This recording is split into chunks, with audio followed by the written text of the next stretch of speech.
అటువంటి నేటితరం యువత కోసం మా చిన్న ప్రయత్నం. పాత్రదారులు అభికి క్రిస్మస్ అంటే పార్టీలు విలాసాలు చేసుకోవడం. షాన్కి చెర్రీకి క్రిస్మస్ అంటే ఒక రకమైన బర్త్డే ఫంక్షన్. లావణ్యకి క్రిస్మస్ అంటే షాపింగ్ చేయడం, స్టైల్గా రెడీ అవ్వడం. భావనకి పండుగ అంటే ఆ పేరు చెప్పిన వీడియోలు తీసి యూట్యూబ్, ఇన్స్టాగ్రామ్లో పెట్టడం, ఫాలోవర్స్ పెంచుకోవడం. అరుణ్కి ఎప్పుడు జాబ్ రిలేటెడే కానీ దైవంలోకి రాని ఒక యువకుడు. నాగేశ్వరరావు గాడి తప్పిన యువకు క్రిస్మస్ అంటే నిజమైన అర్థం చెప్పే ఒక మంచి కారణం.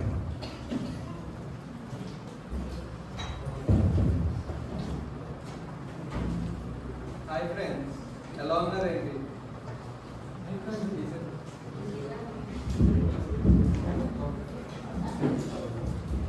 హాయ్ ఫ్రెండ్స్, ఎలా ఉన్నారేంటి?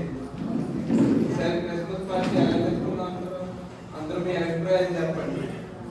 నేనైతే పార్టీ కోసం ప్రైవేట్ ఫామ్ హౌస్ బుక్ చేశాను. మందు చిందు రెండో ఉంటాయి, తాగినట్టు తాగినంత. క్రిస్మస్ అంటే నా పార్టీ గుర్తుకుపోతుంది అందరికీ. ఎవడో ఎప్పుడో 2 సంవత్సరాల క్రితం పుట్టినోడికి ఇప్పుడు పెద్ద పండగ సెలబ్రేట్ చేయమంటారా?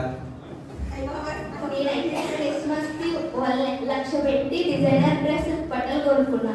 ఇంకా 10 లక్షలు పెట్టి మ్యాచింగ్ జ్యువెలరీ కూడా తీసుకున్నా. ఇంకా క్రిస్మస్ రోజు అందరూ నా బట్టలు నగల గురించే మాట్లాడుకోవాలి. ఇంతకీ నువ్వేం ప్లాన్ చేసావు క్రిస్మస్ కి? నేను ఈ క్రిస్మస్ సీజన్ కోసం బోలెడు వీడియోలు తీసి ఆ వీడియోలు ఇన్స్టాలో అప్లోడ్ చేస్తా. దెబ్బకి నా ఫాలోవర్స్ పెరిగిపోవాలి, నేను పెద్ద ట్రెండింగ్ లోకి వచ్చేయాలి. ఆ వీడియోస్ ఎలా ఉంటాయంటే, హాయ్ ఫ్రెండ్స్, ఈరోజు మా ఇంట్లో క్రిస్మస్ సెలబ్రేషన్స్ ఎలా జరిగినాయో చూస్తారా?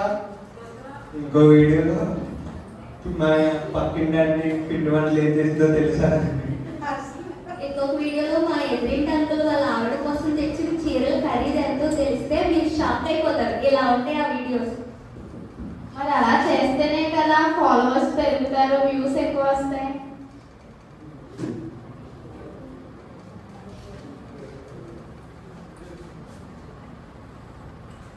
బర్త్డే పార్టీలు వేస్ట్, పబ్జీ గేమ్ బెస్ట్.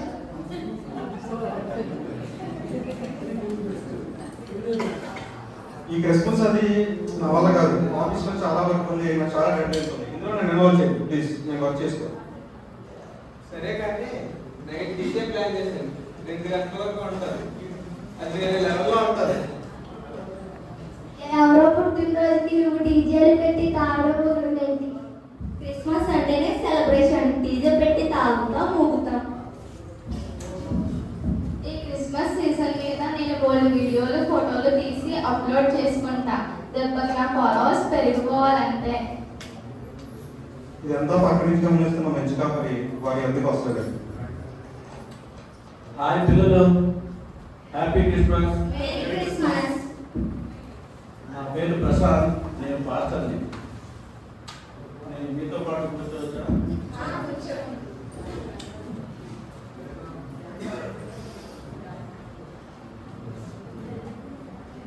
మీరంతా క్రిస్మస్ సెలబ్రేషన్తో బిజీగా ఉన్నారనుకుంటా. క్రిస్మస్ సెలబ్రేషన్ అంటే ఆ మాత్రం హడావిడి ప్లానింగ్ ఖర్చు ఉంటాయి కదా. మరి అవును, కొత్త బట్టలు నగలు లేకపోతే దాన్ని క్రిస్మస్ అంటారా? అందుకే ఈ షాపింగ్ అంటారు. ఈ భౌతిక సంబంధమైన ఆర్భాటాలైన క్రిస్మస్ అంటే ఇది లేకపోతే ఇలా చేయకపోతే దాని క్రిస్మస్ అనరా? క్రిస్మస్ అంటే ఇదేనా, ఇంకేమి లేదా? ఇదే కాక ఏమైనా ఉందా? అయినా ఇవన్నీ చేయకపోతే మనం క్రిస్మస్ జరుపుకుంటున్నామని అందరికీ ఎలా తెలుస్తుంది? ఎవరికి తెలుస్తుంది? యేసుక్రీస్తు లోకంలో ఉన్నప్పుడు ఎలాంటి పార్టీలు చేయలేదు కదా. పార్టీలు చేయలేదు,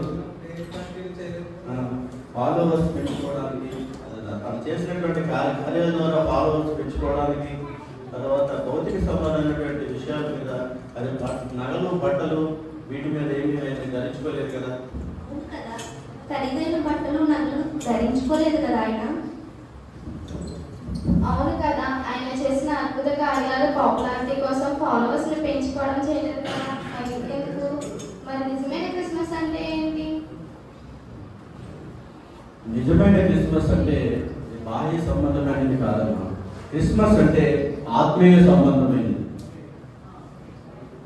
యేసయ్య శరీరధారి అయి మరి నరరూపధారి అయి ఈ లోకంలోకి వచ్చి మరి ఆయన ఈ లోకంలో జన్మించి ఈ లోకానికి ప్రేమను పంచి అనేక మందికి ఆయన మార్గదర్శిగా ఉన్నాడు. అలాగే అనేక మందికి గుడ్డివారికి కళ్ళు ఇచ్చాడు, అలాగే గుడ్డివారికి కాళ్ళు ఇచ్చాడు, మరి కుష్టి రోగుల్ని బాగు చేశాడు, అలాగే ఇంకా ఎన్నో స్వస్థత కార్యాలు చేశాడు.